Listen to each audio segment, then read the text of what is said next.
নমস্কার বন্ধুরা, আজকে আবার আমরা হাজির হয়েছি আপনাদের কাছে আরেকটা ভিডিও নিয়ে, যেটা হচ্ছে আর্সেলান বিরিয়ানি নিয়ে ভিডিওটা। তো এতদিন আমরা মেলার ভিডিও দিচ্ছিলাম, মেলা মোটামুটি শেষ হয়েছে, কিন্তু একটা মেলা চলছে এখনো কলকাতাতে, যেটা আমাদের পক্ষে যাওয়া সম্ভব হয়নি, কিন্তু আমি আপনাদেরকে ইনফরমেশন দিয়ে দেব। যদি আমি যেতে পারি অবশ্যই আমি আপলোড করব, আর যদি আপনারা আমার না যাওয়া হয় তাহলে আপনারা যেতে পারেন। তো আমি ডিটেলস, আমার সঙ্গে থাকুন, ডিটেলস আমি পরে আস্তে আস্তে বলছি। তো আজকের ভিডিওতে আজকে হচ্ছে আর্সেলান বিরিয়ানি রিভিউ নিয়ে আমরা এখানে ভিডিওটা করেছি। তো আর্সেলানের রিভিউর অ্যাকচুয়ালি কোনো দরকারই হয় না। আর্সেলান বলুন, সিমলা বলুন, রয়্যাল বলুন, এগুলো রিভিউর দরকার হয় না আমার যতটুকু জানা, কারণ বিরিয়ানিটা অসাম যাকে বলে। আমরা প্রায় সময় ঘরেও সুইগির জন্য ঘরেও আনিয়ে খাই, যদি আমরা যেতে না পারি। প্রায় সময়ই হয়, মাসে 2-3 বার তো হয়েই যায়। তো ওই হিসাবে আর্সেলানের বিরিয়ানির কিছু রিভিউ হয় না, কিন্তু অ্যাকচুয়ালি এই ভিডিওটা পোস্ট করার আমার একটা কারণ আছে। একটু খটকা লেগেছে। আমরা গেছিলাম সরস্বতী পুজোর দিন। সরস্বতী পুজোর দিন অবভিয়াসলি খুব রাশ থাকে, আপনারা সবাই জানেন। শুধু সরস্বতী পুজো কেন, দুর্গা পুজো বলুন বা অন্য কিছু আদার্স সময়ও একটু রাশ থাকে। তো আমরা সরস্বতী পুজোর দিন গেছিলাম। কি হয়েছে ডিটেলসটা আমি বলছি আপনাদেরকে। অ্যাকচুয়ালি সরস্বতী পুজোর দিন আমরা ইয়েতে গেছিলাম, মেয়ের স্কুলে গেছিলাম। তো ওইখানের ভিডিও একটা অলরেডি আমাদের ইংলিশ চ্যানেলে পোস্ট করা হয়েছে, যদিও ওইখানে করা হয়ে ওঠেনি। তো ওই দিন আমরা ওইখান থেকে গেছিলাম সাউথ সিটি মল, তারপর এক্সিস মল, বিভিন্ন জায়গায় আমরা ঘুরে টুরে তারপর বিকালবেলা ধরুন 4টে-5টের দিকে আমরা আর্সেলানে গেলাম। তো আর্সেলানে ওইখানে গিয়ে আমরা অ্যাকচুয়ালি 7 পয়েন্টের যে মেইন যে ওই জায়গাটা, যেখানে আপনার রোল টোল বিক্রি হয়, দেখাই যায় একদম 7 পয়েন্টে গেলে জুগলসের পাশে। ওইখানেই আমরা আরও 2-3 দিন খেয়েছি, ওইখানে বসেই খেয়েছি। বিরিয়ানির কোনো তুলনা হয় না, এত ভালো বিরিয়ানি। কিন্তু ওই দিন খুব ভিড় ছিল বলে আমরা এখানে জায়গা পাইনি। তো ওদের স্টাফরাই আমাদেরকে বললো যে জুগলসটা পেরিয়ে গিয়ে আরেকটা কাউন্টার আছে, ওইখানে যেতে। ওইটাতে আমি একদম ফার্স্ট টাইম গেছি। আপনারা হয়তো বা অনেকেই আগে আরও গিয়ে থাকবেন ওইখানে, তো আমরা আগে যাইনি। গিয়ে দেখলাম খুব সুন্দরই সাজানো গোছানো, স্টাফদের ব্যবহারও সত্যি খুবই ভালো। তবে একটু ওয়েট করতে হয়েছিল, ওই 4টের সময় একটু বোরিংও লাগছিল। যাই হোক, পরিবেশটা এত ভালো ছিল, এত সুন্দর সাজানো গোছানো ছিল, ওয়েট করতেও খুব একটা খারাপ লাগেনি। ঠিক আছে, ওয়েট করেছে, কারণ বিরিয়ানি খেতে হবে, তো ওয়েট তো করতেই হবে এত রাশের দিনে। যাই হোক, আমরা তারপর এন্টার করলাম। আধা ঘন্টার মতন আমাদেরকে ওয়েটিং টাইম ছিল। তারপর আমরা এন্টার করলাম। তো একটা শেয়ারে আমরা টেবিল পেয়েছি, কারণ ওইখানে যেহেতু এত ক্রাউড ছিল, ওইখানে টেবিল একদম সিঙ্গেল, নিজেদের জন্য টেবিল পাওয়াটা মুশকিল। তো শেয়ারে পেলাম। যাই হোক, আমরা বসে পড়লাম শেয়ারে। তবে আর্সেলানের 7 পয়েন্ট বিরিয়ানিটা কোথায়, যারা জানেন না ওদের জন্য বলছি। যারা জানেন তো অবশ্যই ম্যাক্সিমাম লোকেই জানেন আশা করি, তাও আমি বলে দিচ্ছি। পার্ক সার্কাসে যেখানে মা ব্রিজটা শেষ হয়ে বালিগঞ্জের দিকে রাস্তাটা যায়, ওই মোড়টাতে আপনার 7 পয়েন্টটা আছে, জুগলস আছে, আরও বিভিন্ন ধরনের বড় বড় ওইখানে রেস্টুরেন্ট আছে। তো যাই হোক, আমরা তারপর গিয়ে বসলাম। তো যেহেতু আমরা বললাম যে অনেক জায়গায় আমরা একটু টুকটাক করে খেয়েছি, খুব একটা খিদে ছিল না, কিন্তু যেহেতু আর্সেলানের সামনে দিয়ে আমরা আসছি, আর্সেলানের বিরিয়ানি খেতেই হবে, কারণ আমরা ওই দিক দিয়ে গেলেই হয় আমরা বাড়িতে নিয়ে আসি, নতুবা আমরা বসে খাই ওইখানে। যাই হোক, ওইখানে গেলাম, গিয়ে শুধু বিরিয়ানি ওই দিন অর্ডার করলাম, স্যালাড আর বিরিয়ানি অর্ডার করলাম। তারপর ভাবছিলাম ধরুন কিছু সুইট ডিশ নেব, তার জন্য আর বেশি করে বা বাড়িতে নিয়ে আসবো রাতের জন্য, ওই হিসাবে কিন্তু আমরা বিরিয়ানিটাই অর্ডার করলাম। এবার চলুন বিরিয়ানিটা কেমন তার বলার আগে আমি একটা আপনাদের ওইখানকার মেনু কার্ড যে আছে, মেনু কার্ডটা আমি একটা ভিডিও তুলেছিলাম, কারণ আমাদের জানা ছিল আর্সেলানের বিরিয়ানি কোনো কথা হবে না বা ইয়ে করবো না, তুললে একটা শর্টস কিছু দেবো, ওই ভেবেই আমি একটু ইয়েটা তুলছিলাম মেনু কার্ডটা। বা মেনু কার্ডটা ধরুন কাছে থাকলে আমরা অনেক সময় বাড়ি থেকে অর্ডার দিই, তো সুবিধা হয়, ওই হিসাবেই আমি তুলছিলাম। যাই হোক, আপনাদের কাছেও তাই শো করলাম, আপনাদেরও সুবিধা হবে, আপনারা পজ করে দেখে নিতে পারবেন কোনটার প্রাইস কত।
স্যালাড নিয়েছিলাম। গ্রিন স্যালাডটাও আপনার খুব সুন্দর করে ডেকোরেট করা ছিল আর্সেলানের কেটে একটা বিটরুট দিয়ে খুব সুন্দর করে স্যালাডটা আমাদেরকে প্রেজেন্ট করা হলো। যাই হোক, বিরিয়ানিও আসলো।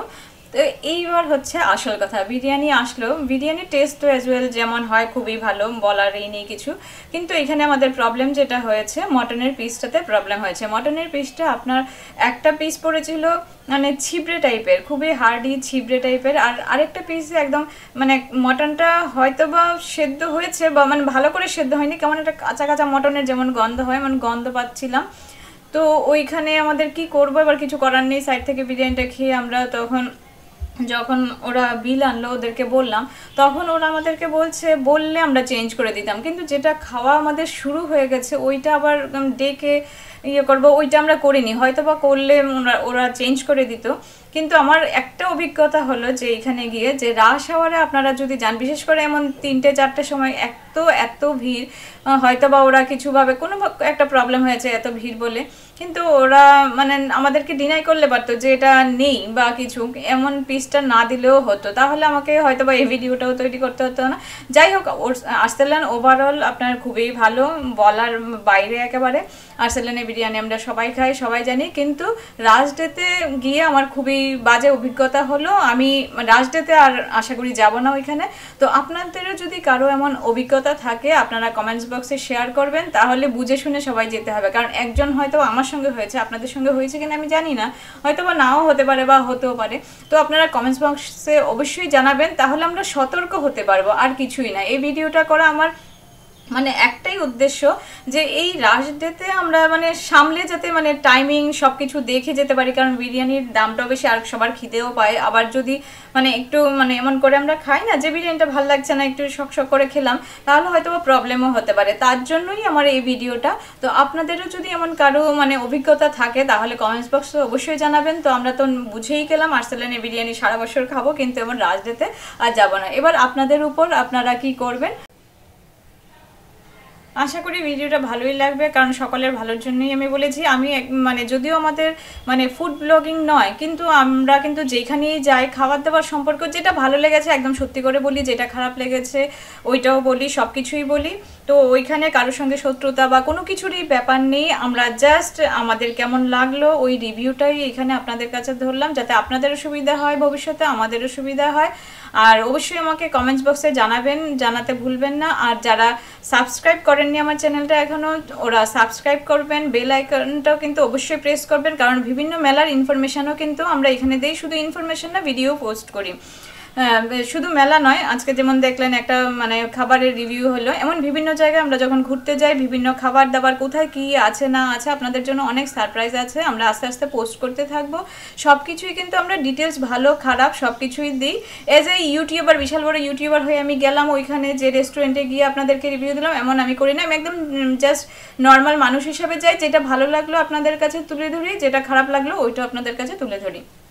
যাই হোক, মেলার ইনফরমেশনটা আপনাকে এবার দিয়ে দিই। যে মেলাটা আপনার চলছে, যেটা আপনার নন্দন আছে মানে রবীন্দ্র সদন, ওইখানে আপনার একটা মেলা চলছে, নাট্য মেলা, যেটা 13 তারিখ পর্যন্ত আপনার চলবে।